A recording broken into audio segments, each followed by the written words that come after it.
بسم اللہ الرحمن الرحیم۔ الحمدللہ، یقیناً یہ نواب کربلا کا ہم پہ کرم ہوا ہے کہ ہم سرزمین کربلا میں موجود ہیں۔ ائمہ معصومین سے روایات ملتی ہیں، ہم نے ہمیشہ یہی سنا ہے کہ امام حسین علیہ السلام نے کربلا کے میدان میں کھڑے ہو کر 10 محرم کے دن غربت کی صدا دی تھی، حل من ناصر ینصرنا، کوئی ہے جو ہماری مدد کرے۔ تو ائمہ معصومین فرماتے ہیں اس سے پہلے یہی صدا امام حسین نے عالم ارواح میں دی تھی، جب ہمارے جسم خلق نہیں ہوئے تھے، صرف ہماری روحیں اللہ نے خلق کی تھی۔ ان روحوں کے درمیان کھڑے ہو کر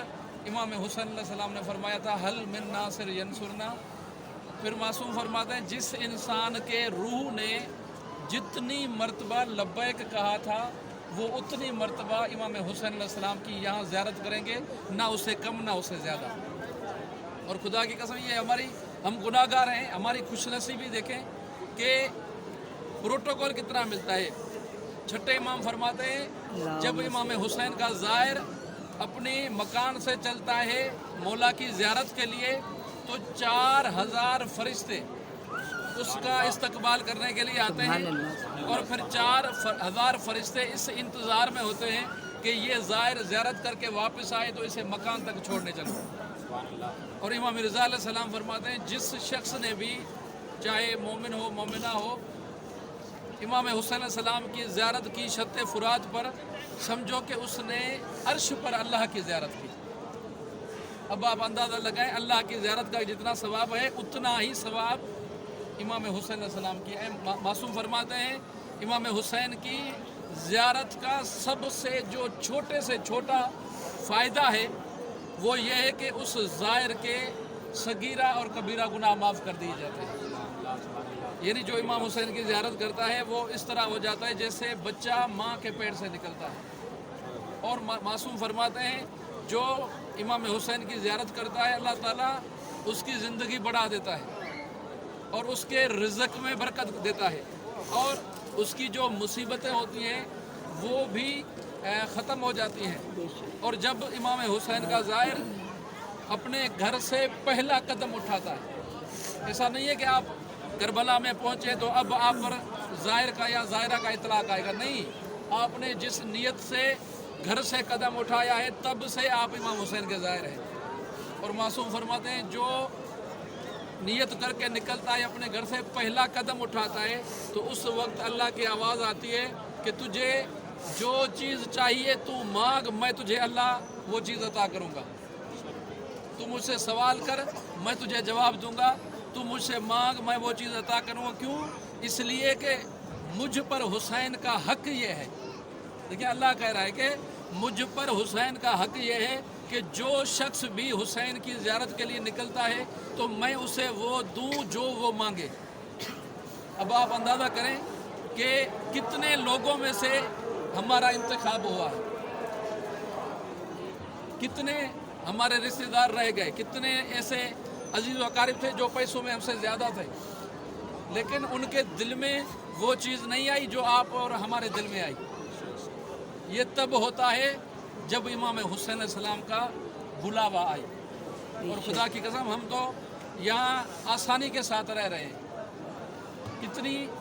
آسانیاں ہیں، کتنی آسائشیں ہیں ہمارے پاس۔ ہر چیز جو بھی کھانے کی ہوتی ہے وہ ہمیں آرام دہ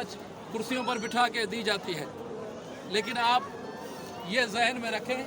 ان کربلا کی جو ابھی لائٹوں کی رنگینیاں ہیں، ان چیزوں کو ایک مرتبہ اپنی نظروں سے اپنے دل سے ہٹا کے یہ تصور کریں کہ یہ وہی سرزمین کربلا ہے کہ جہاں 2 محرم کو ایک بادشاہ آیا تھا جس بادشاہ کا نام حسین تھا، اس کے ساتھ علی اکبر جیسے شہزادے تھے، اس کے ساتھ حضرت قاسم جیسے شہزادے تھے، اور خدا کی قسم یہ ایسا بادشاہ تھا کہ روئے زمین پر ایسا بادشاہ کہیں دیکھا ہی نہیں گیا، کہ جس کی حفاظت کے لیے جناب عباس علمدار جیسے جوان موجود تھے۔ لیکن عزادار دکھ کی بات یہ ہے کہ صرف 8 دن گزرے تھے